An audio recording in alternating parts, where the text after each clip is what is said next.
PM Modi ने IECC complex में किया हवन। 2700 करोड़ में हुआ सबसे बड़े कन्वेंशन सेंटर का रीडेवलपमेंट। बैठक में बैठ सकेंगे 7000 लोग। मणिपुर पर सरकार के खिलाफ अविश्वास प्रस्ताव मंजूर। लोकसभा स्पीकर बोले सभी दलों से बातचीत के बाद बहस का वक्त तय करेंगे। ज्ञानवापी सर्वेक्षण मामला कोर्ट में बुलाए गए एएसआई के एक्सपर्ट। अदालत में 4 बजे होगा सर्वेक्षण का डेमो। देहरादून में महापंचायत का आयोजन। डोईवाला में गरजे राकेश टिकैत। कहा किसानों की जमीन उजाड़ने का प्रयास कर रही सरकार।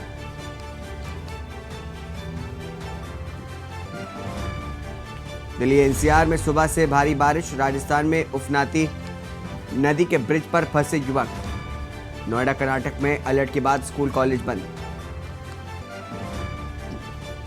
उत्तराखंड में बारिश का कहर। उफान पर नदियां। मलबा गिरने से खतरे में आए कई घर। पहाड़ों में रास्ते बंद।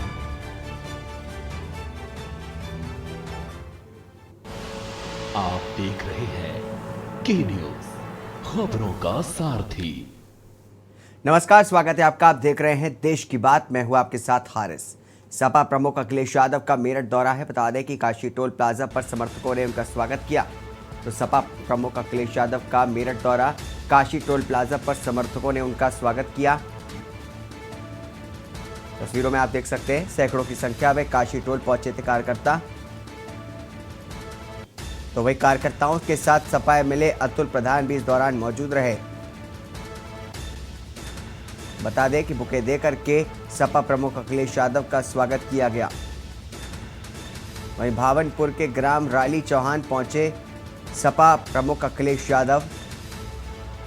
राली चौहान में करंट लगने से 6 कांवड़ियों की मौत हुई थी, जिसके बाद अखिलेश यादव का वहां पे दौरा हुआ। कांवड़ियों के परिजनों से मिलकर के शोक संवेदना व्यक्त करेंगे अखिलेश यादव।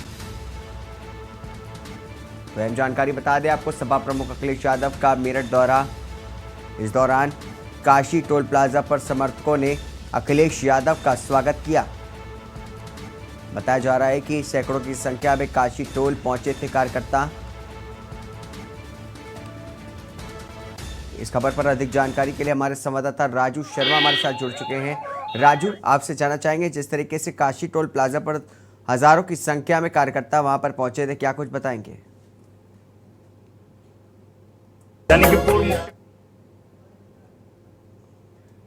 राजू, म्यूट कर ले।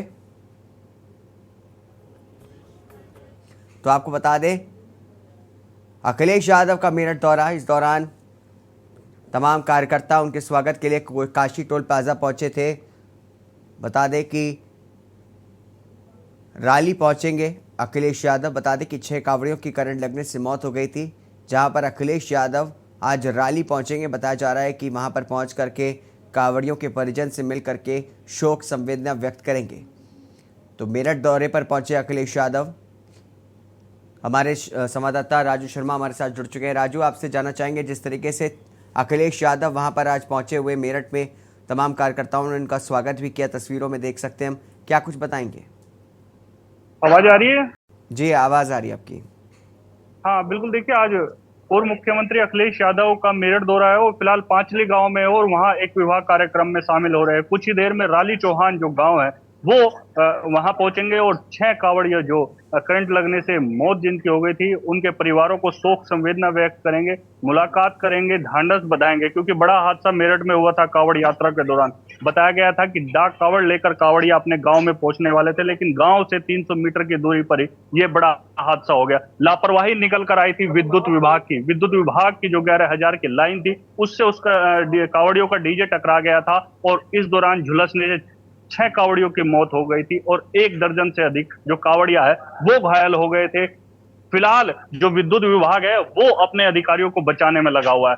बड़ी जिम्मेदारी विद्युत विभाग की थी, क्योंकि 11,000 की लाइन गांव से निकल रही थी, तो उन्हें तो जो तमाम इंतजाम थे वो करने थे, लेकिन विद्युत विभाग ने नहीं किए। बाकायदा एक बयान भी विद्युत विभाग की जो एमडी है चेत्रा भी, उन्होंने जारी किया था कि इसमें कहीं ना कहीं जो लापरवाही है वो कांवड़ियों की है, विभाग की कोई भी लापरवाही नहीं है। ये एमडी पीवीएनएल जो चेत्रा भी है, उन्होंने बाकायदा बयान जारी कर कहा था मीडिया कॉन्फ्रेंस में, लेकिन लापरवाही विद्युत विभाग की थी। अन्य कई अधिकारियों की भी इसमें पूरी लापरवाही निकलकर सामने आई थी, और लेकिन जो कार्रवाई होनी थी वो अभी नहीं हो पाई है। अखिलेश यादव आज मेरठ पहुंचेंगे, बाकायदा मृतकों के जो स्वजन है उनसे मुलाकात करेंगे और शोक संवेदना भी व्यक्त करेंगे। भारी तादाद में जो लोग हैं, तमाम कार्यकर्ता हो, चाहे की बात करें जो गांव के लोग हैं उनकी बात करें, यहाँ पर मौके पर पहुंच गए हैं अखिलेश यादव को देखने के लिए, मिलने के लिए। और जो भारी फोर्स का इंतजाम है वो भी बाकायदा जिला प्रशासन ने किया हुआ है। भारी बैरिकेडिंग की भी व्यवस्था की गई है, भारी पुलिस फोर्स लगाई है। कुछ लोग हैं उनसे बातचीत कर लेते हैं। भाई साहब, अखिलेश यादव जी मेरठ पहुंच रहे हैं, परिवार से मिलेंगे, ढांढस आज बधाने वाले हैं। मेरा परिचय में श्यामलाल बच्ची सैनिक जिला अध्यक्ष जनपद मुजफ्फरनगर। मैं और राम अवतार विधायक ये जो नूरपुर से हैं, तो हम दोनों कल मिले थे। इन्होंने कहा कि तुम्हारे जनपद मेरठ में हादसा हुआ है, वहां से जहाँ से हमारा कार्यक्रम जाने का लग रहा है, तो हम पूछते हैं कि वहां जरूर जाए, क्योंकि वे पिछड़े समाज से हैं और सैनिक समाज से हैं। हम उनके सुख में शामिल होना चाहते हैं। तो आदरणीय राष्ट्रीय अध्यक्ष जी ने पूछा कि कहाँ से कितनी किलोमीटर की दूरी, हमने कहा 15-20 किलोमीटर है। तो उन्होंने कहा अगर 100 किलोमीटर भी होगी तो मैं जरूर होकर जाऊंगा वहां पे। तो उसी के उपलक्ष्य में कल उन्होंने जो कार्यक्रम 3 बजे घोषित करा, हमारी मुलाकात 12 बजे हुई थी। 3 बजे के बाद उन्होंने कार्यक्रम घोषित करा, तो लोगों में यहाँ भी बताया गया। तो आज जो लापरवाही किसकी मान रहे हैं भाई? अधिकारी मानने को तैयार नहीं कि लापरवाही हुई है। देखो, जब कोई चोर चोरी करता है तो ये कहता है मैं चोरी नहीं की, लेकिन कुछ समय के बाद पता लगता है कि वास्तविकता है जब चोरी की है। ये जो तार जो से मृत्यु हुई 7 व्यक्तियों की और 12-13 लोग घायल हैं, अस्पताल में इलाज चल रहा है, तो तार जो है नीचे थे, उसी को लेकर वे लोग झुलसे हैं, मरे हैं। लेकिन वो मना कर रहे हैं, लेकिन ये जांच का विषय है, जांच होनी चाहिए। वे खंभों के तार जो लोहे के होते हैं उन पे तार हैंगे, जबकि 11,000 की लाइन जो होती है ऊंची होती है, अन्य खंभों पर लगी हुई होती है। डीएम दीपक मीणा ने भी जांच के आदेश दिए थे। 48 घंटों में एक कमेटी बनाई गई थी, रिपोर्ट सौंपनी थी। रिपोर्ट का आता पता नहीं चला, बल्कि जो अधिकारी थे उन्हें क्लीन चिट दे दी गई। ये सब प्रशासन की सरकार की जो नाकामियां हैं, ये उसको छुपाते हैं, गलतियां करते हैं। कई बार फोन भी किया, फोन रिसीव नहीं किया, तो इसमें बिजली डिपार्टमेंट की सरासर गलत है। क्लीन जो भी है गलती है, अच्छा नहीं है। एक बहुत बड़ा हादसा हुआ है और इस हादसे का बहुत लोगों को वो भी हुआ है। तो ये अपनी गलतियों को छुपाने का काम करते हैं, कभी भी सच्चाई सामने नहीं आने देते, उसका दमन करते हैं, गला घोटते हैं। अखिलेश जी के दौरे को किस तरह देख रहे हैं? आज परिवार से मिलेंगे? अखिलेश यादव जी परिवार से मिलेंगे, सत्तावन के लिए आ रहे हैं। पहले 20 तारीख में उनका आने का प्रोग्राम लगा था, लेकिन इसी वजह से कुछ कारणवश वो डिले हुआ और 26 तारीख का प्रोग्राम इसीलिए रखा गया कि परिवार से मिले, उनसे गाँव लगे और यहाँ पूछने वाले कुछ समय धनपुर भी जाए। मैं जसकर सिंह, ग्राम चलोरा और समाजवादी। और लोग हैं यहाँ पर, देखिए ग्राम की भारी भीड़ है, तमाम सपा जो कार्यकर्ता है वो भी पहुंच रहे हैं, उनसे बातचीत कर लेते हैं। भाई साहब, बड़ा हादसा हुआ है, 6 कावड़ियों की बल्कि 7, एक बच्चे की फिर बाद में मौत हो गई, किस तरह से देख रहे हैं? जी भैया, अभी कर रहा हूँ बात। हाँ, मेरा नाम रविंद्र प्रेमी है। ये जो घटना हुई है बहुत बड़ी दुखद घटना है और इसमें बिजली विभाग की इतनी बड़ी लापरवाही है। मैं अभी देख के आ रहा हूँ कि अभी उधर सारे थे वो तार जो है 11,000 की लाइट के, वो बहुत नीचे तार है, इतने नीचे है कि जरा सा भी अगर कोई भी बहुत बड़ी घटना है, बड़ी दुखदायी घटना है। यहाँ पे राष्ट्रीय अध्यक्ष जी अब जो पीड़ित है, पीड़ित परिवारों से मिलने के लिए, उनको सांत्वना देने के लिए, उन्हें श्रद्धांजलि देने के लिए आ रहे हैं। लापरवाह लोगों को क्लीन चिट दे दी प्रशासन ने। वो सरकार, ये सरकार की नाकामियां हैं। ये सरकार के सब विभाग हैं जो इस बात को सरकार को संज्ञान में लेना चाहिए और उन्हें ज्यादा से ज्यादा बहुत दंड देना चाहिए। क्या कार्रवाई होनी चाहिए? उनके खिलाफ कार्रवाई होनी चाहिए। जो अधिकारी दोषी है, कर्मचारी दोषी हैं, उनको उनके खिलाफ मजबूत कार्रवाई होनी चाहिए। घटना हुए 48 घंटे भी नहीं बीते थे, बल्कि 24 घंटे से अधिक ही कुछ समय हुआ था, लेकिन MDPVNL जो चेतरावी है बाकायदा बयान जारी किया कि हमारे अधिकारियों की कोई भी लापरवाही नहीं है, कावड़ियों की लापरवाही है। अब इस बात को सरकार को संज्ञान में लेना चाहिए। जो इतनी बड़ी घटना होने के बाद भी जो उन विभाग के अधिकारियों को, कर्मचारियों को क्लीन चिट दे रहे हैं, ये सरकार को बहुत बड़ी दुखदायी मामला है। कि सरकार को अपने संज्ञान में लेकर उनके खिलाफ कार्रवाई करनी चाहिए। बिल्कुल, देखिए कार्रवाई हारिस करनी चाहिए। कुछ महिलाएं भी है गाँव की, पूरे गाँव में मातम का माहौल है। 7 मौतें हो जाना कोई छोटी घटना नहीं है, लेकिन जो जिम्मेदार अधिकारी है वो पल्ला झाड़ते हुए नजर आ रहे हैं। आप किस तरह से देख रहे हैं? घटना बहुत बड़ी है, 7 कावड़ियों की मौत हो गई।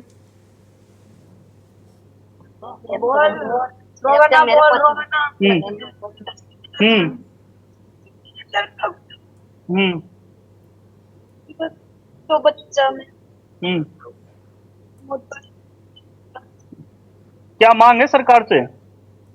सर इनका मकान नहीं है, हम्म लड़की की बहन हो, उनका मकान नहीं है, उनका सहारा नहीं है।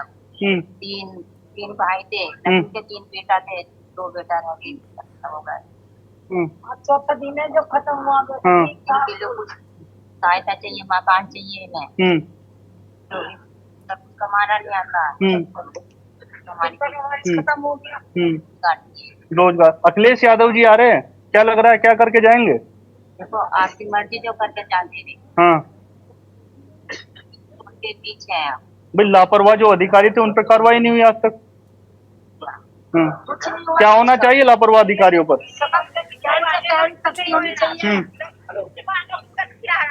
ठीक है राजू, आपसे जानना चाहेंगे अखिलेश यादव कितनी देर में वहां पर पहुंचेंगे अभी, और परिजनों का जिस तरीके से हम रिएक्शन देख रहे हैं अखिलेश यादव से तमाम उम्मीदें बांधे हुए दिखाई दे रहे हैं। राजू आपसे जानना चाहेंगे अखिलेश यादव कितनी देर पे वहां पर पहुंचेंगे, और जिस तरीके से तैयारी देखी जा रही है क्या कुछ बताएंगे? हाँ बिल्कुल, देखिए कुछ ही देर बाद 15 से 20 मिनट का समय लगने वाला है। अखिलेश यादव राली चौहान गांव पहुंचेंगे और यहाँ पर जो मृतक कावड़िया है उनके परिजनों से मिलेंगे, शोक व्यक्त करेंगे, श्रद्धांजलि भी अर्पित करेंगे। बाकायदा जो तस्वीर है, चित्र जो है वो बाकायदा लगाए गए हैं, पुष्प यहाँ पर रखे गए हैं। तो अखिलेश यादव आएंगे और यहाँ पर पुष्प अर्पित कर अपनी श्रद्धांजलि देंगे। लेकिन देखने वाली बड़ी बात यह है कि जो लापरवाह अधिकारी है उन्हें क्लीन चिट दी जाती है, जबकि बड़ी कार्रवाई लापरवाह अधिकारियों पर होनी चाहिए थी। इस ओर कोई भी ध्यान देने को तैयार नहीं है। फिलहाल जो अखिलेश यादव है कुछ देर में मेरठ पहुंचेंगे, मेरठ के राली चौहान गांव, और यहाँ पर श्रद्धांजलि अर्पित करेंगे। ठीक है राजू, अखिलेश यादव के दौरे को लेकर के नजर बनाए रखेगा, और बहुत बहुत शुक्रिया तमाम जानकारी विस्तार से बताने के लिए। और तमाम जो लोग वहां पर मौजूद हैं उनसे बात करके पता चला है कि अखिलेश यादव के से बड़ी आस लगाए बैठे हैं। तमाम जो परिजन हैं उनको भी जो है बड़ी आस है अखिलेश यादव के दौरे को लेकर के, और तमाम जो सैकड़ों की संख्या में तमाम कार्यकर्ता वहां पर मौजूद हैं। खबरों में आगे बढ़ेंगे, आपको बता दें 1 दिवसीय रायबरेली दौरे पर आज रहेंगे मंत्री मनसुख मंडाविया। तो 1 दिवसीय रायबरेली दौरे पर मंत्री मनसुख मंडाविया, आपको बता दें कि केंद्रीय स्वास्थ्य मंत्री मनसुख मांडविया पहुंचे रायबरेली। तो केंद्रीय स्वास्थ्य मंत्री मनसुख मांडविया ने इस दौरान रायबरेली पहुंच करके निरीक्षण किया। बताया जा रहा है कि डिपार्टमेंट ऑफ इमरजेंसी सर्विसेज का शिलान्यास करेंगे इस दौरान, अपने दौरे के दौरान। आपको बता दें केंद्रीय स्वास्थ्य मंत्री मनसुख मंडाविया पहुंचे रायबरेली। केंद्रीय स्वास्थ्य मंत्री मनसुख मांडविया ने किया निरीक्षण। आपको बता दें कि डिपार्टमेंट ऑफ इमरजेंसी सर्विसेज का शिलान्यास करेंगे। इस खबर पर अधिक जानकारी के लिए हमारे संवाददाता मनीष अवस्थी हमारे साथ जुड़ चुके हैं। मनीष, आपसे जानना चाहेंगे जिस तरीके से 1 दिवसीय दौरा है मनसुख मंडाविया का, क्या कुछ बताएंगे? जी बिल्कुल, बात करें तो केंद्रीय स्वास्थ्य मंत्री मनसुख मांडविया आज रायबरेली पहुंचे हैं। इनका 1 दिवसीय दौरा होगा। अगर बात करें तो जिस तरह से 1 दिवसीय दौरे में ये डिपार्टमेंट ऑफ इमरजेंसी सर्विसेज का भी शिलान्यास करेंगे। साथ ही साथ उन्होंने पूरे एम्स जो बना हुआ है, एम्स का भी निरीक्षण किया है। वहां पे जो मरीज एडमिट थे उनसे भी हालचाल उन्होंने पूछा है, और साथ ही साथ जो वहां का मेडिकल डिपार्टमेंट था, मेडिकल के लोगों को भी उनके साथ उन्होंने बैठक की है। बैठक सारी क्रियाओं पे बात भी की गई है, और ये बेहतर देखा गया है कि जो इसमें सुविधाएं चल रही, इससे बेहतर और सुविधाएं क्या दी जा सके। इन सब चीजों को लेकर वहां के जो कर्मचारी थे, जो वहां के डॉक्टर हैं, उनके साथ उन्होंने एक बैठक भी की है। और उसके बाद ये निरीक्षण करने के बाद उन्होंने मीडिया से मुखातिब होते हुए एक सरकार के बखान जरूर किया है, और साथ ही साथ ये बात बताया है कि जो केंद्र सरकार की योजनाएं हैं वो एम्स के लिए मुहैया कराएंगी और कराई जाएंगी, और साथ ही साथ एम्स के लिए जो और क्या बेहतर हो सकता है वो भी सुविधाएं आज हम लोग देखेंगे, और वो सुविधाएं भी जल्द उपलब्ध कराने की बात उन्होंने जरूर कही है। जी ठीक है मनीष, बहुत बहुत शुक्रिया तमाम जानकारी विस्तार से बताने के लिए। तो आपको बता दें कि रायबरेली दौरे पर स्वास्थ्य मंत्री मनसुख मंडाविया पहुंचे हुए हैं। इस दौरान तमाम जो निरीक्षण पे पहुंचे थे, बता दें कि एम्स के डॉक्टरों से भी मिले। अगली खबर आपको बता दें गोरखपुर से, जहां पर रुदौली गांव में गोली चली है। बता दें कि रुदौली गांव में चली गोली, गोरखपुर से खबर आपको बता रहे हैं। रुदौली गांव में चली गोली, मनबड़ों ने मारी गोली, एक ग्रामीण की भी मौत हो गई। बताया जा रहा है कि ट्रैक्टर ट्रॉली पर अश्लील गाना बजाने से मना किया गया था, जिसको लेकर के बड़ा विवाद हो गया। ग्रामीणों के कब्जे में ट्रैक्टर ट्रॉली और बोलेरो कार। आपको बता दें कि ट्रैक्टर ट्रॉली पर अश्लील गाना बजाने से मना किया था। वहीं ग्रामीणों ने के कब्जे में एक ट्रैक्टर ट्रॉली और बोलेरो कार है। बता दें कि मौके से आरोपी फरार हो गया है। एसएसपी समेत पुलिस अधिकारी गांव पहुंचे तो गोरखपुर जिले के बड़हलगंज थाना क्षेत्र का मामला आपको बता रहे हैं। तो अहम जानकारी गोरखपुर से, जहां पर रुदौली गांव में गोली चली है। आज ये थाना बड़हलगंज के रुदौली ग्राम में सुबह 7 बजे ये डोना डी की तरफ से कुछ लोग ट्रैक्टर ट्रॉली लेकर के आ रहे थे। रुदौली गांव में जब उनके द्वारा जो ट्रैक्टर ट्रॉली यहाँ पर निकाला जा रहा था तेज स्पीड से, उनको रोका टोका गया। तो इसी पे वो आमादा फौजदारी हुए। उनके द्वारा अपने और साथियों को भी गांव से फ़ोन करके बुलाया गया। वो लोग आकर के यहाँ पर विवाद करने लगे, हमलावर हुए। इसी बीच उन्हीं में से एक व्यक्ति द्वारा यहाँ पर फायर किया गया, जिसमें कि ग्राम रुदौली के राजकिशोर जो यहीं के रहने वाले हैं, उनको गोली लगी। उनकी दुखद मृत्यु हुई है। यहाँ पर घटनास्थल का निरीक्षण हमारे द्वारा और सभी अधिकारियों द्वारा किया गया है। यहाँ पे जो प्रत्यक्षदर्शी हैं उनके द्वारा इस घटना के संबंध में पूरा विवरण दिया गया है। इस घटना के संबंध में मृतक के परिवारजनों द्वारा एक तहरीर दी गई है, जिसमें हमला करने वाले और घटना को कारित करने वालों को नामजद किया गया है। आज ये थाना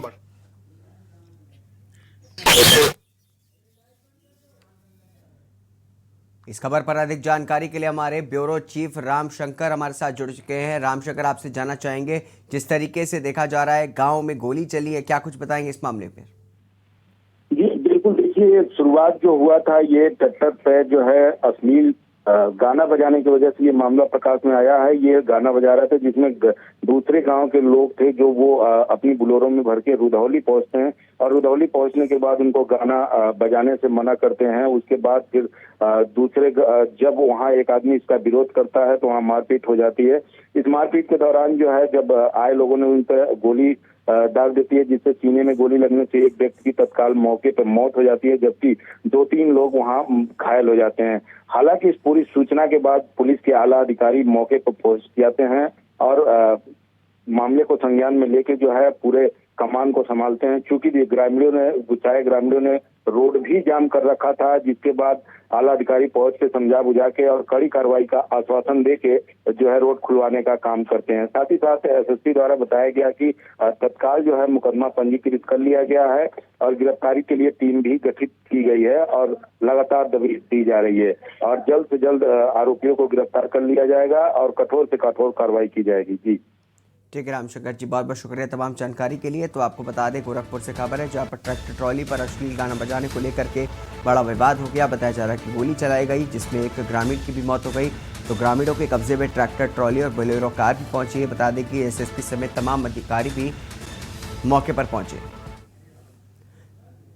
अगली खबर आपको बता दें, इटावा से, जहां पर 2 पक्षों में आपस में जम करके मारपीट हुई। बताया जा रहा है कि इटावा के सिविल लाइन क्षेत्र नगला बाबा का मामला, जहां पर आपस में विवाद हो गया। बताया जा रहा है कि इटावा के सिविल लाइन क्षेत्र नगला बाबा का मामला आपको बता रहे हैं, जहां पर पुलिस मारपीट करने वाले लोगों को बचाने का आरोप लगा रही है। तो पुलिस मारपीट करने वाले लोगों को बचाने का आरोप लगा रही है। बताया जा रहा है कि मारपीट करने वाले के रिश्तेदार है पुलिस विभाग में।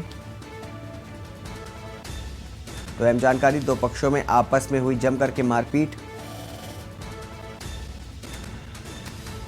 इटावा के सिविल लाइन क्षेत्र नगला बाबा का मामला आपको बता रहे हैं।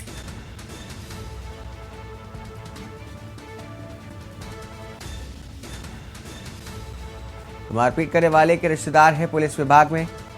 तस्वीर में आप देख सकते हैं किस तरीके से आपस में मारपीट का मामला सामने आ रहा है। 2 पक्षों में आपस में जम करके मारपीट हो रही है। आपको बता दें कि इटावा के सिविल लाइन क्षेत्र नगला बाबा का मामला आपको बता रहे हैं, जहां पर जम करके आपस में मारपीट हो गई। बताया जा रहा है कि पुलिस मारपीट करने वाले लोगों को बचाने का आरोप लगा रही। मारपीट करने वाले के रिश्तेदार हैं पुलिस विभाग में, जिनको बचाया जा रहा है। तो इटावा से खबर, जहां पर 2 पक्षों में आपस में हुई जम करके मारपीट। तस्वीरों में आप देख सकते हैं किस तरीके से औरतें और बड़े दोनों ही इस लड़ाई में शामिल होते हुए दिखाई दे रहे हैं। तो 2 पक्षों में जम करके मारपीट हुई है। इस पूरी घटना का वीडियो भी बनाया गया था। तो लाठी डंडों से भी मारा पीट हो जा रही है। बताया जा रहा है कि जो मारपीट करने वाले आरोपी उनको पुलिस पर बचाने का आरोप लगाया जा रहा है। बताया जा रहा है क्योंकि जो रिश्तेदार हैं मारपीट करने वालों के वो पुलिस विभाग में भी हैं, जिसके चलते उन्हें बचाने की कोशिश की जा रही है, ऐसा दूसरे पक्ष का आरोप है। तो इटावा में दो पक्षों में आपस में जम करके मारपीट हुई है। बताया जा रहा है कि पूरा मामला जो है वो सिविल लाइन क्षेत्र के नगला बाबा का बताया जा रहा है। अगली खबर आपको बता दें कासगंज से, जहां पर सरकारी एम्बुलेंस में सवारी बैठालते का वीडियो वायरल हुआ है। बताया जा रहा है कि कासगंज से खबर, जहां पर सरकारी एम्बुलेंस में सवारी को बैठालने का वीडियो वायरल हो रहा है। बता दें कि एम्बुलेंस 108 नंबर में मरीजों की जगह सवारियों को ढोया जा रहा है। तस्वीरों में आप देख सकते हैं एम्बुलेंस को बनाया गया। एम्बुलेंस चालक ने डग्गा मार वाहन,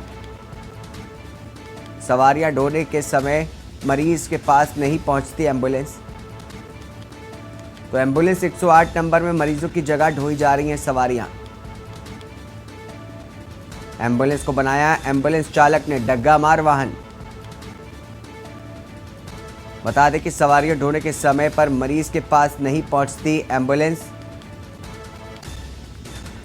गंज डुंडवारा से मोहनपुर मार्ग का बताया जा रहा है ये वीडियो। तो वीडियो में आप देख सकते हैं सरकारी एम्बुलेंस में सवारी बैठालने का वीडियो वायरल हुआ है। वीडियो में आप देख सकते हैं किस तरीके से सवारियों को ढोया जा रहा है एम्बुलेंस में। एम्बुलेंस 108 नंबर में मरीजों की जगह सवारियों को बैठाया जा रहा है। एम्बुलेंस को बनाया गया एम्बुलेंस चालक ने डग्गा मार वाहन। तो समय रहते मरीजों के पास एम्बुलेंस नहीं पहुंचती, लेकिन यहाँ पर आप देख सकते हैं किस तरीके से सवारियाँ बैठाई जा रही हैं एम्बुलेंस 108 नंबर में। तो मरीजों की जगह सवारियों को बैठा रही है 108 नंबर की एम्बुलेंस। तस्वीरों में आप देख सकते हैं कितनी शर्मनाक ये तस्वीर बताई जा सकती है, क्योंकि समय रहते ये एम्बुलेंस कभी भी मरीजों तक नहीं पहुंचती। कई बार वक्त पर एम्बुलेंस के ना पहुंचने से मरीजों की मौत हो जाती है, लेकिन इस एम्बुलेंस में सवारियों को ढोया जा रहा है। अगली खबर आपको बता दें आगरा से, जहां पर पति ने पत्नी की गला दबा करके हत्या कर दी। तो पति ने पत्नी की गला दबा करके हत्या की। आगरा से खबर, जहां पर 8 महीने पहले हुई थी उन दोनों की शादी। तो 8 महीने शादी के बाद पति ने पत्नी की गला दबा करके हत्या कर दी। पुलिस ने पति को हिरासत में ले लिया है। पूरा मामला आपको बता दें थाना शाहगंज के प्रकाश नगर की घटना बताई जा रही है। तो अहम जानकारी आपको बता दें आगरा से, जहां पर पति ने पत्नी की गला दबा करके हत्या कर दी। बताया जा रहा है कि दोनों की शादी 8 महीने पहले ही हुई थी। तो 8 महीने पहले हुई थी शादी, जिसके बाद 8 महीने की शादी के बाद पति ने पत्नी की गला दबा करके हत्या कर दी। बताया जा रहा है कि पुलिस ने पति को हिरासत में ले लिया है। पूरी घटना को बता दें थाना शाहगंज के प्रकाश नगर की है। तो अहम जानकारी आपको बता रहे हैं आगरा से, जहां पर पति ने पत्नी की गला दबा करके हत्या कर दी। वहीं अगली खबर यूपी के फर्रुखाबाद से, जहां पर किसान की कुल्हाड़ी से काट करके हत्या की गई है। तो किसान की कुल्हाड़ी से काट करके हत्या हुई है। फर्रुखाबाद से खबर आपको बता रहे हैं, जहां पर भाई ने पुरानी रंजिश में हत्या का आरोप लगाया। बताया जा रहा है कि चारपाई पर लहूलुहान पड़ा मिला किसान का शव। पुलिस ने मुकदमा दर्ज करके कार्रवाई शुरू कर दी है। पूरा मामला आपको बता दें थाना मीरापुर के बिचौली का बताया जा रहा है। तो अहम जानकारी आपको बता दें फर्रुखाबाद से, जहां पर किसान की कुल्हाड़ी से काट करके हत्या कर दी गई। चारपाई पर लहूलुहान पड़ा मिला शव। तो अहम जानकारी बता दें आपको, पुलिस ने मुकदमा दर्ज करके कार्रवाई शुरू कर दी है और जांच पड़ताल में लग गई है। थाना मीरापुर के बिचौली का मामला आपको बता रहे हैं, जहां पर एक किसान की कुल्हाड़ी से काट करके हत्या कर दी गई। तो अहम जानकारी फर्रुखाबाद से, जहां पर किसान की कुल्हाड़ी से काट करके हत्या की गई। आपको बता दें कि भाई ने पुरानी रंजिश में हत्या का आरोप लगाया है।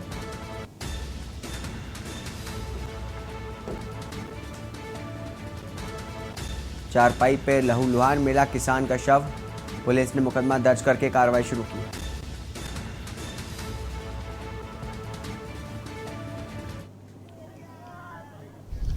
आज सुबह थाना मीरापुर पे एक सूचना प्राप्त हुई कि राकेश धीवर, जो कि विनोद यादव के खेत में सो रहा था, किसी नामजद व्यक्ति द्वारा पैसे के विवाद को लेकर हत्या कर दी गई है। इस संबंध में तत्काल उच्च अधिकारियों द्वारा घटनास्थल का निरीक्षण किया गया, फॉरेंसिक टीम आई और पंचायतनामा पोस्टमार्टम की कार्रवाई की जा रही है। मृतक के परिजनों से तहरीर प्राप्त कर आवश्यक विधिक कार्रवाई की जा रही है। खबर पर अधिक जानकारी के लिए हमारे संवाददाता ऋषि सिंगर हमारे साथ जुड़ चुके हैं। ऋषि, जिस तरीके से बताया जा रहा है किसान की कुल्हाड़ी काट करके उसकी हत्या कर दी गई, क्या कुछ बताएंगे इस पूरी जानकारी पर? इसमें मृतक के भाई कहना है कि पुरानी रंजिश के चलते हत्या की गई। ससुराल में उसके जो व्यक्ति रहता था उसी द्वारा हत्या की गई है। उनका कहना है कि पुरानी रंजिश चल रही थी, एक बार हमला हुआ था, उसी रंजिश को लेकर इसकी हत्या की गई है। जी ऋषि, बताया जा रहा है कि जो है पुलिस इस पूरे मामले की छानबीन कर रही है, कार्रवाई में जुटी है, क्या कुछ अभी तक कार्रवाई कर पाई है? बिल्कुल, पुलिस जांच पड़ताल कर रही है। पुलिस ने फॉरेंसिक पहुंची मौके पर, वैज्ञानिक गट्टे के फिंगरप्रिंट लिए हैं और पोस्टमार्टम के लिए सब दे दिया। पुलिस कहना है जैसी तहरीर मिले मुकदमा दर्ज कर आरोपी के खिलाफ कार्रवाई की जाएगी। ठीक है, और उस जो किसान जिसकी हत्या की गई उसके भाई का क्या कुछ आरोप है? भाई का आरोप है कि पुरानी रंजिश में हत्या की गई है। जी ठीक है ऋषि, बहुत बहुत शुक्रिया तमाम जानकारी के लिए। तो आपको बता दें फर्रुखाबाद से खबर थी जहां पर किसान की कुल्हाड़ी से काट करके हत्या कर दी गई।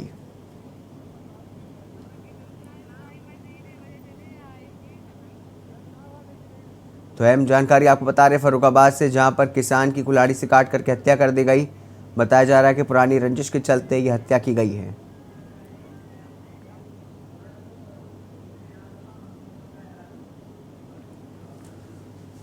इस बीच यूपी के लखनऊ से खबर आपको बता दें, जहां पर विधानसभा के मानसून सत्र का ऐलान हो चुका है। तो यूपी विधानसभा का मानसून सत्र का ऐलान, 7 अगस्त से यूपी का मानसून सत्र चालू होगा। तो अहम जानकारी आपको बता दें, 7 से 11 अगस्त तक विधानसभा का मानसून सत्र चालू होगा। आपको बता दें कि 7 अगस्त से यूपी के मानसून सत्र की शुरुआत हो जाएगी। तो यूपी से खबर, जहां पर यूपी विधानसभा के मानसून सत्र का ऐलान हो चुका है।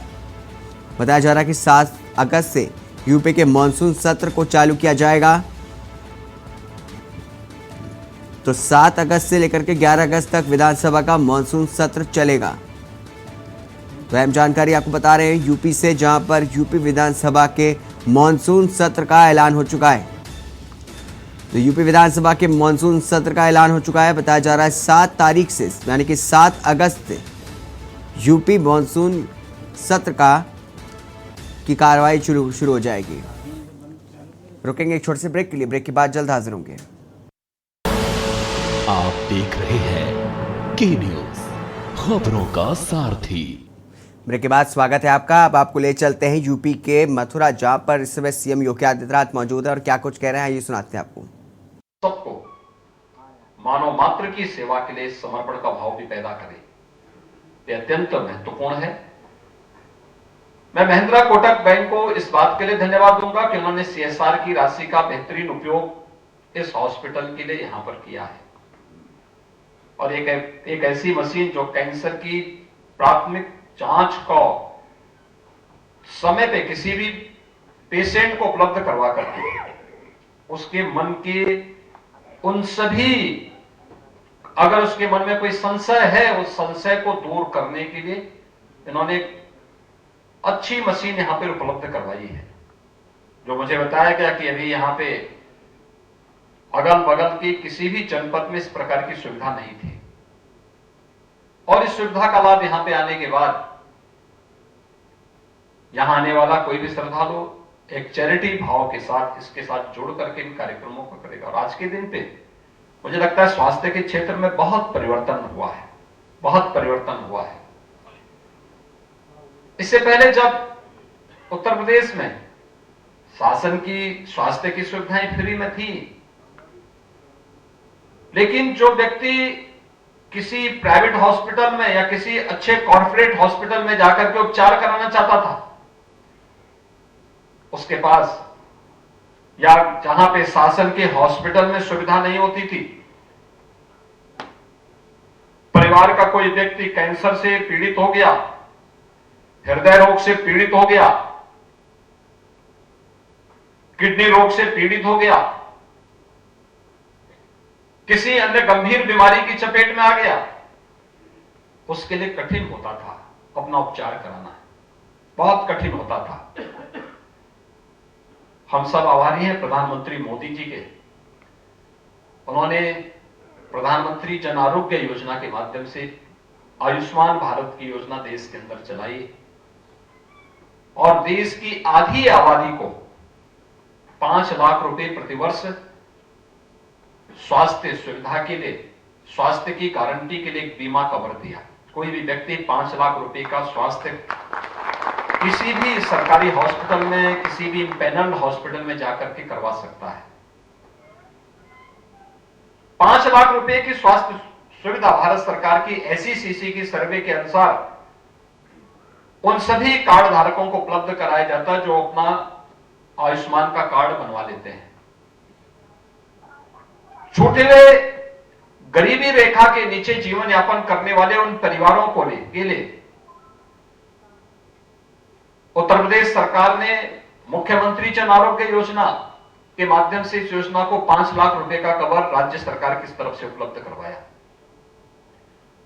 और प्रदेश के अंदर पिछले 3 वर्ष में हम लोगों ने लगभग 3,400 करोड़ रुपए से अधिक की राशि आयुष्मान भारत और मुख्यमंत्री जन आरोग्य योजना के माध्यम से उत्तर प्रदेश के नागरिकों को निःशुल्क स्वास्थ्य सुविधा इस योजना के माध्यम से उपलब्ध कराने में मदद की है। सरकारी हॉस्पिटल जो सेवा कर रहे हैं वो अलग है, चैरिटी हॉस्पिटल जो कर रहे हैं वो अलग है, मुख्यमंत्री रिलीफ फंड से जो पैसा हम देते हैं वो अलग है। लेकिन जब इस प्रकार के चैरिटी हॉस्पिटल इम्पैनल्ड हॉस्पिटल के रूप में भी अपने को वहां पे इनरोल कराते हैं तो शासन की इन सुविधाओं के साथ सीधे जुड़ जाता है। 5 लाख का कार्ड अगर किसी के पास है तो 8,000 रुपए में पेट स्कैन कराने में उसे कोई दिक्कत नहीं होगी। आए, रजिस्ट्रेशन कराया और कार्ड से सीधे पैसा उनके पास अपने आप पहुंच जाएगा। हमें सुविधाएं उपलब्ध करानी पड़ेंगी, एक कॉमन मैन को इस प्रकार की सुविधा देनी पड़ेगी। और आज के समय में जो वास्तव में हम सबके लिए चिंता का विषय है वह बीमारियां बढ़ी है, लेकिन उसके साथ सरकार ने भी अपनी सुविधाएं बढ़ाई है। तो आपने देखा फर्रुखाबाद में बाद मथुरा में सीएम योगी आदित्यनाथ जनता को संबोधित कर रहे थे। अब बढ़ेंगे खबरों में, जहां पर फर्रुखाबाद से खबर आपको बता दें, जहां पर स्पेलिंग गलत होने पर टीचर ने छात्र की पिटाई कर दी। बताया जा रहा है कि छात्र की मां ने टीचर पर मुकदमा दर्ज करवाया है। मुकदमा दर्ज कराने के लिए कोतवाली में तहरीर दी गई। तो फर्रुखाबाद से खबर आपको बता रहे, जहां पर स्पेलिंग मिस्टेक के लिए टीचर ने एक छात्र को कड़ी सजा दी। बताया जा रहा है कि उसकी खूब जमकर की पिटाई की, जिसके बाद छात्र ने टीचर के खिलाफ मुकदमा दर्ज करवाया। मुकदमा दर्ज कराने के लिए कोतवाली में तहरीर दी गई। फर्रुखाबाद से खबर, जहां पर स्पेलिंग गलत होने पर टीचर ने छात्र की जमकर पिटाई कर दी। छात्र की मां ने टीचर पर मुकदमा दर्ज करवाया।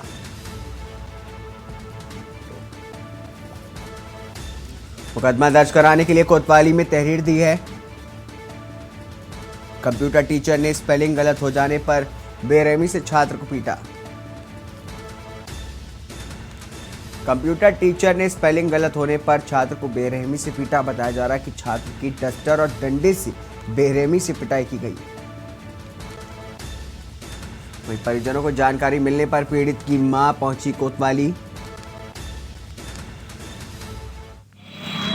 उसने मतलब वो ई नहीं लगाई होगी किसी एक स्पेलिंग मिस्टेक की, उसी चक्कर में इससे कॉपी ली, इससे कहा दोबारा लिख के लाओ, ये फिर वही गलती की तो इसकी कॉपी फाड़ के डस्टबिन में डाल दी। फिर इसे इतना मारा, इसके पहले बाल पकड़ के घुमा के मतलब घुमाया, फिर इसके गर्दन झुका के यहाँ पर बहुत मारा पीछे बैक में। फिर इसके हाथों में डस्टर मारे, फिर वही डस्टर इसकी पीठ पे मारे तो इसकी पीठ में वो डस्टर इतने छप गए थे कि घर पे आया तो मतलब पूरी पीठ लाल थी और खून छलक आया था। तो बच्चे ने क्या आपको जानकारी दी? हमसे ये कहा कि मम्मी मेरी कोई गलती नहीं थी और मेरी केवल ई नहीं लगी। तो हमने कहा या ऐसे कहीं हो सकता है, तुम्हें इतना मारा, तुम्हारी खुद ही गलती होगी और तुम पढ़ते नहीं हो, तभी हम तुमसे कहते हैं हम सबको पैसे देते हैं पढ़ाई के लिए और तुम पढ़ते नहीं, ऐसे सबकी मार खाओ। फिर हमने यही से बोल दिया था हमने, तो हमें ये नहीं पता था कि इतना मारा है। फिर हमारे पास फोन आ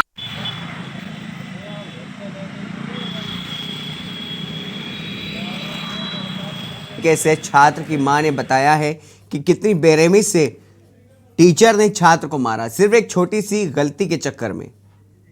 इसी खबर पर अधिक जानकारी के लिए हमारे संवाददाता ऋषि सेंगर हमारे साथ फर्रुखाबाद से जुड़े हैं। ऋषि, आपसे जानना चाहेंगे, जिस तरीके से एक छात्र की बेरहमी से पिटाई की गई है, क्या कुछ बताएंगे इस पूरे मामले पर? छात्र केवल एक स्पेलिंग मिस्टेक हो गई, जिसे लेके कंप्यूटर टीचर उसे बहुत बेरहमी से पीटा है। जब उसने घटना की जानकारी दी जाकर तो पूरा शरीर उसका नीला पड़ा हुआ, तो उसकी माँ उसे कोतवाली लेके गई है। माँ का कहना है शिक्षा के विरुद्ध मुकदमा दर्ज किया है, उसके खिलाफ कार्रवाई की जाए। जी, जिस तरीके से तस्वीरों में देखा जा रहा है कितनी बेरहमी से पिटाई की गई है, अभी तक कोई कार्रवाई हुई है? अभी मुकदमा दर्ज हो चुका है? कोतवाली ने तहरीर दे दी है। पुलिस का कहना है कि जांच कर इसके बाद कार्रवाई की जाएगी।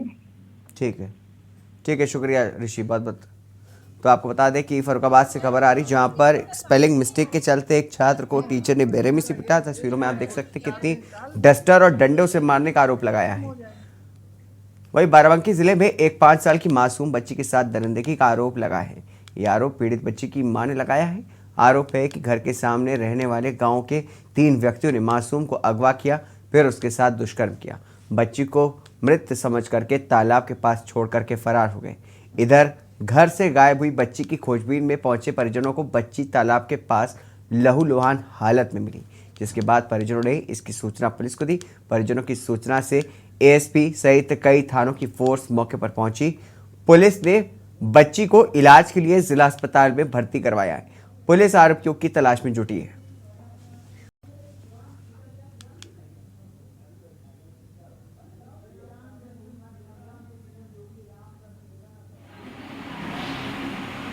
हुआ था तुम्हारे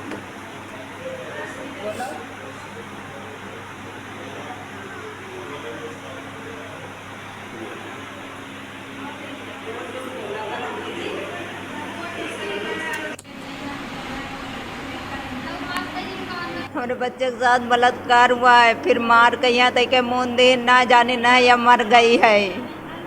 और 3 लोग रहे, रिंकू रहे और लवकुश रहे, अमरीश रहे। हमारी बच्ची पहली पहने रहा, पहली के रे जो उन्हें चक्कर में यहाँ पकड़ ले गए रहे, जबरदस्ती हमारे मुहारे में यहाँ रहा थे, कुर्मी आए और हमारे बिटिया के यहाँ बहिलाए के यहाँ पकड़ ले गए। अब हम कहा जानी कि हमारी मुहारे पर कई दशा करिए, यही तना गरीबन का जिए का हक रहे, तो हमारे लड़का बिटिया कहा जिए। उसके साथ में कुछ गलत काम हुआ है, तो दिन में उठा ले गए थे, रात भर रखा था और तालाब में फेंक दिया था। उस पीड़िता वो हमारे यहाँ डॉक्टरी मुआयना के लिए आई है। डॉक्टरों की देख रेख में इसका डॉक्टरी मुआयना और सब चीज़ें ट्रीटमेंट किया जा रहा है, उपचार किया जा रहा है। सर अभी बच्ची की कंडीशन क्या है? बच्चे की कंडीशन थोड़ी डरी हुई है, थोड़ा सा इंजरी है उसको, और बाकी बच्ची ठीक है। इसी खबर पर अधिक जानकारी के लिए हमारे संवाददाता रजी सिद्दीकी हमारे साथ जुड़े हैं। रजी, जिस तरीके से एक दरिंदगी सामने आई, 5 साल की मासूम बच्ची के साथ दरिंदगी की गई है, 3 लोगों ने मिलकर के की है, क्या कुछ बताएंगे?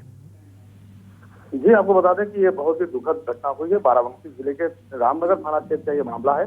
यहाँ की रहने वाली एक मासूम बच्ची 5 साल की, जिसके गांव के ही रहने वाले रिंकू, लवकेश और अमरीश पर बच्ची के साथ गैंगरेप का आरोप लगाया है। मां का कहना है कि आरोपी बच्ची को घर से बहला फुसला कर उठा ले गए थे, जिसके बाद उन्होंने बच्ची के साथ रेप किया। रेप के बाद बच्ची को मृत समझकर एक तालाब के पास मिट्टी में दबा दिया। खोजबीन के बाद बच्ची का पता चला। बच्ची की ऐसी हालत देखकर गांव में कोहराम मच गया। इसके बाद घटना पर मौके पर पुलिस पहुंची और पुलिस ने सतर्कता दिखाते हुए कई थानों की फोर्स वहां पर लगाई गई और जिससे डॉग स्क्वाड की टीम भी बुलाई गई और निशानदेही पर जिस जगह पर बच्ची को गाड़ा था वहां पर पुलिस पहुंची और उस बच्ची को निकाल के लेके आई। उस आरोपी से पूछताछ भी की जा रही है कि क्या कुछ मामला था। जी, जिस तरीके से बताया जा रहा है कि एक 5 साल की बच्ची के साथ दरिंदगी की गई है, तो बहुत ही ज़बरदस्त बताया आपने जिस तरीके से कार्रवाई की जा रही है। बहुत बहुत शुक्रिया तमाम जानकारी के लिए। तो आपको बता दें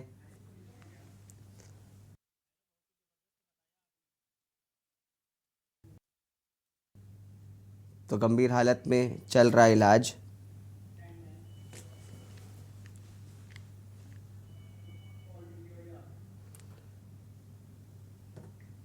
लखनऊ की विभूतिखंड पुलिस और डीसीपी की क्राइम टीम ने एक ऐसे 4 टप्पेबाजों के गिरोह को गिरफ्तार किया है जो बीते दिनों लखनऊ पुलिस के लिए सिरदर्द बन गए थे। विभूतिखंड और चिनहट इलाकों में अस्पताल की स्टाफ नर्स को निशाना बना करके सरेरात दिन दहाड़े टप्पेबाजी की वारदात को अंजाम दिया था। पुलिस की गिरफ्त में खड़े ये छात्र लोग उत्तराखंड के उधम सिंह नगर जिले के ठंडा नाला गांव के रहने वाले हैं, जिनका नाम शहीद अहमद, हबीब अहमद और महबूब नाम है। इसी भीड़ में खड़ा उत्तर प्रदेश के मेरठ जिले का रहने वाला इरशाद इस गैंग का सरगना है, जो लखनऊ के साथ साथ यूपी और झारखंड के ज़िलों में अकेली महिलाओं को निशाना बना करके उनसे जालसाजी करके टप्पेबाजी की घटनाओं को अंजाम दे करके उनको भारी नुकसान पहुंचाते थे। ये जालसाज राह चलती अकेली महिलाओं को चिन्हित करके उनके घर में गृह कलेश और बेटे की मौत का भय बता करके उसको दूर करने की बात कहते थे और फिर पत्थर पकड़ करके पैदल चलने की बात कहते हुए मुसीबत टल जाने की बात करते थे।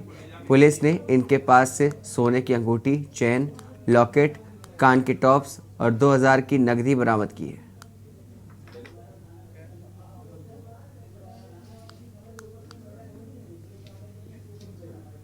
चार अभियुक्त आपको संज्ञान में है कि थाना चिन्हट में और उसके बाद थाना विभूति खंड में हमारे यहाँ पे 2 घटनाएं ऐसी घटित हुई थी, जिससे संबंधित 2 पीड़िताएं संयोग से दोनों अस्पताल में कार्यरत थीं, अलग अलग अस्पताल में कार्यरत थीं, कि वो पैदल जब अपने घर के आसपास जा रही थीं तो उनको एक व्यक्ति के द्वारा यह झांसा देते हुए कि तुम्हारे पुत्र पे बहुत बड़ी विपत्ति आने वाली है और उसके लिए आवश्यक है कि आप जो ये सोने के वो पहने हुए ज्वेलरी पहनी हुई हैं, इनका शुद्धिकरण करा लें, क्योंकि ये बहुत ही अशुभ हैं।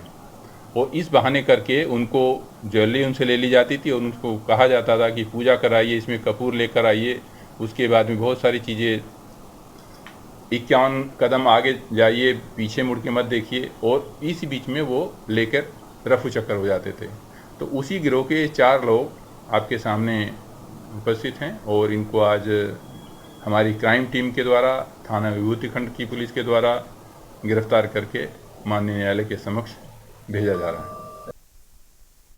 बरेली से खबर आपको बता दें, जहां पर बरेली के आंवला तहसील के ग्राम आसपुर में भव्य बागेश्वर मंदिर का निर्माण चल रहा है। आंवला के रहने वाले प्रमोद तिवारी अपनी 1.25 बीघा जमीन मंदिर के निर्माण में दान कर दी गई है।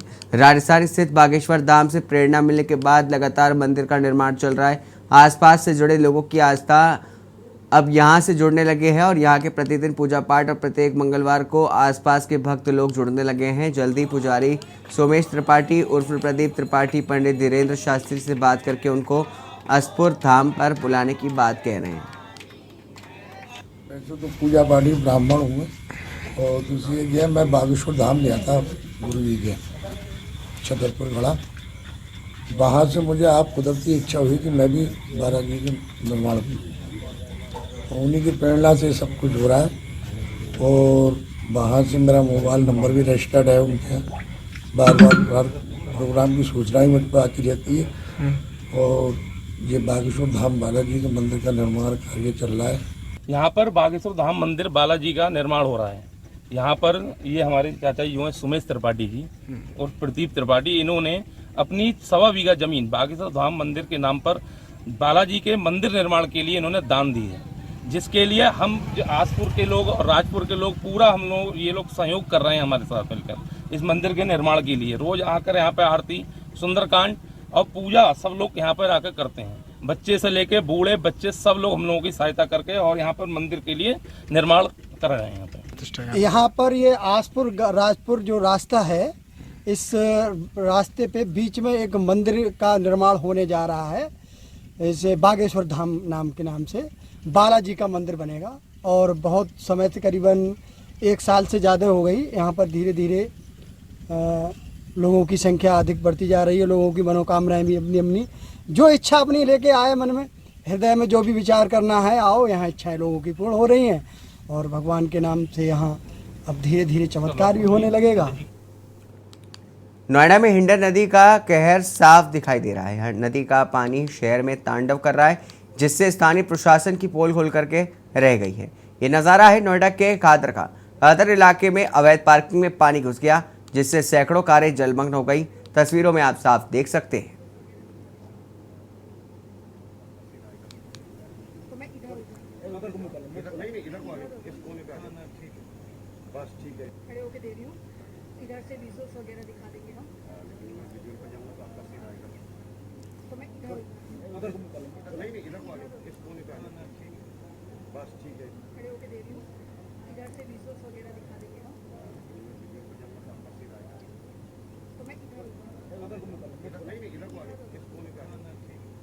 बस ठीक है, खड़े होके दे रही हूँ।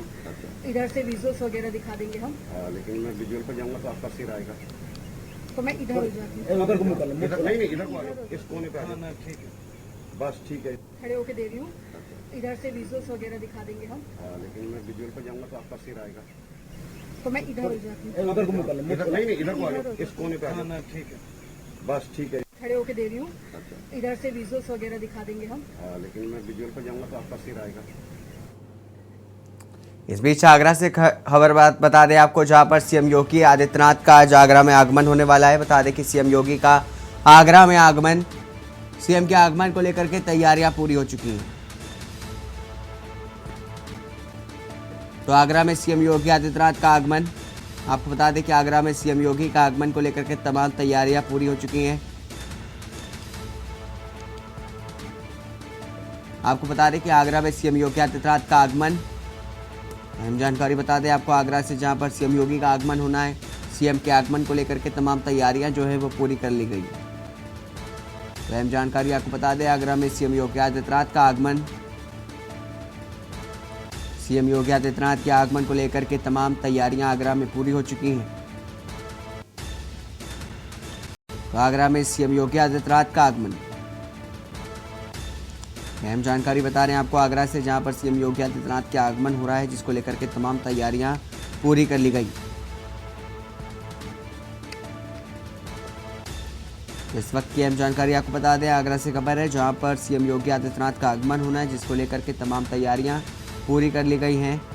आपको बता दें कि आगरा में सीएम योगी आदित्यनाथ का आगमन होगा, इसको लेकर के तमाम तैयारियां जो है वो पूरी कर ली गई है। तो सीएम के आगमन को लेकर के तैयारियां पूरी,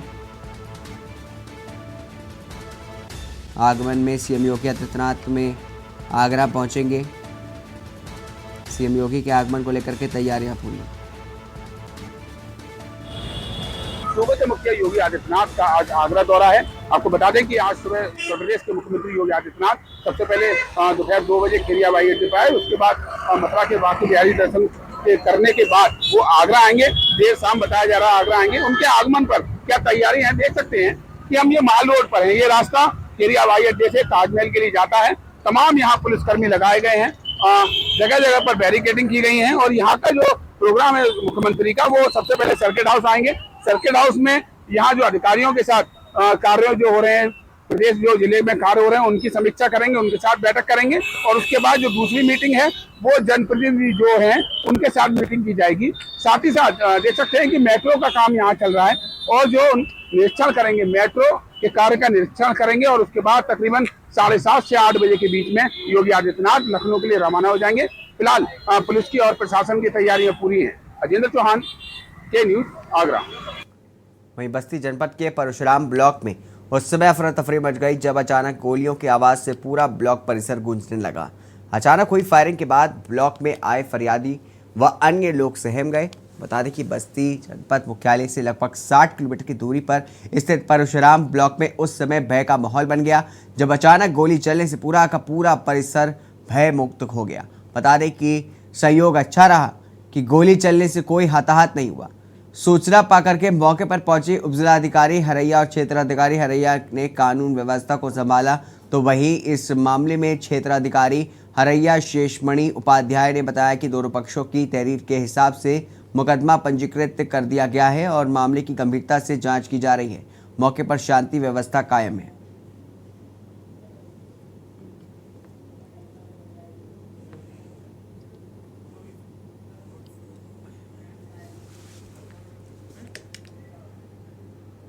खबर रायबरेली से बता दें आपको, जहां पर हरचंदपुर थाना क्षेत्र के गंगागंज कस्बे में कई दिनों से रात में कटिया लगा करके बड़ी मात्रा में बिजली चोरी की जा रही थी, जिसकी सूचना पर देर रात अधिशासी अभियंता अमृत कुमार के नेतृत्व में 1 दर्जन कर्मचारियों के साथ बिजली विभाग के अधिकारियों ने कस्बे में छापा मारा और बिजली चोरों के खिलाफ चेकिंग अभियान शुरू किया।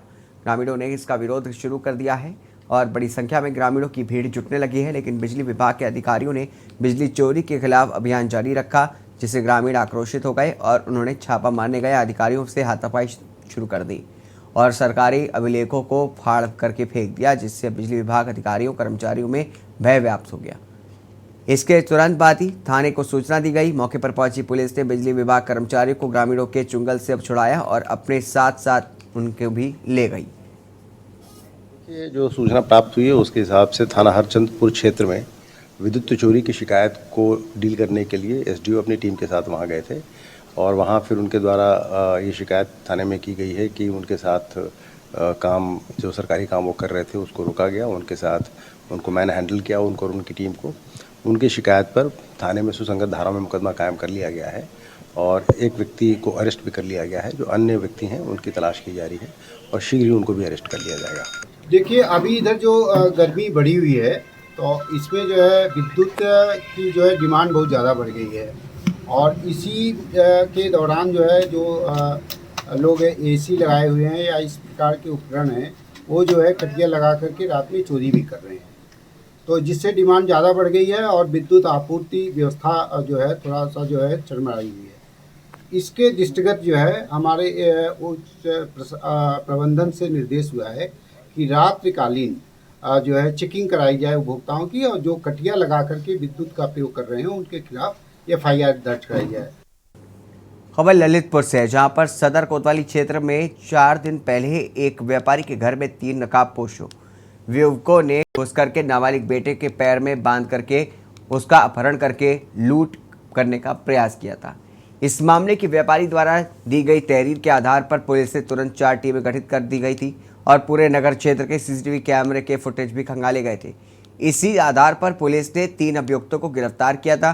पुलिस अधीक्षक अभिषेक अग्रवाल ने बताया कि अपराधियों पास से 2 अवैध तमंचा, 4 जिंदा कारतूस और 1 चाकू बरामद हुआ है। इसके साथ ही तीनों अभियुक्तों को जेल भेजने की कार्रवाई की जा रही है।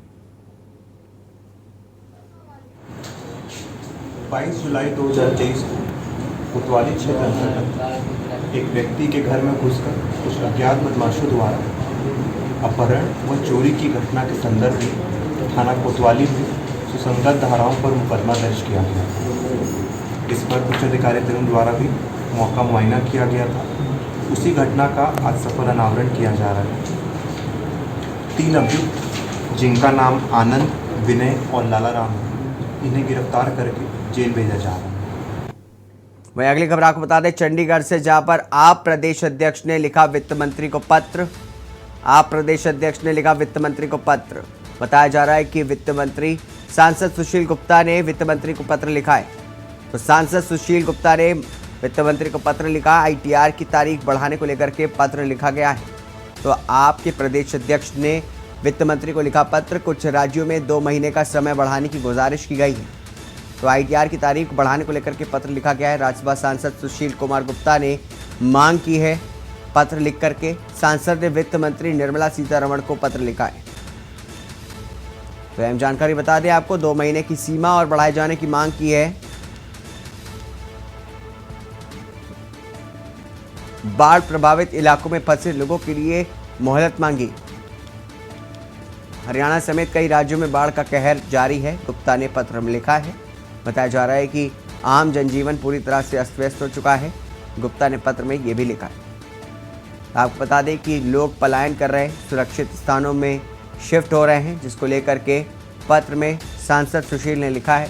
संचार व्यवस्थाएं भी प्रभावित होने से मुश्किलें बढ़ी हैं। तो चंडीगढ़ से खबर, जहां पर आप प्रदेश अध्यक्ष ने वित्त मंत्री को लिखा पत्र। आपको बता दें कि सांसद सुशील गुप्ता ने वित्त मंत्री निर्मला सीतारमण को पत्र लिखा है। पत्र में लिख ITR की तारीख बढ़ाने को लेकर के पत्र में लिखा गया है। बताया जा रहा है कि कुछ राज्यों में 2 महीने का समय बढ़ाने की गुजारिश की है। इसी के साथ देश की बात में बस इतना ही। दीजिए इजाजत, नमस्कार। आप देख रहे हैं के न्यूज़, खबरों का सारथी।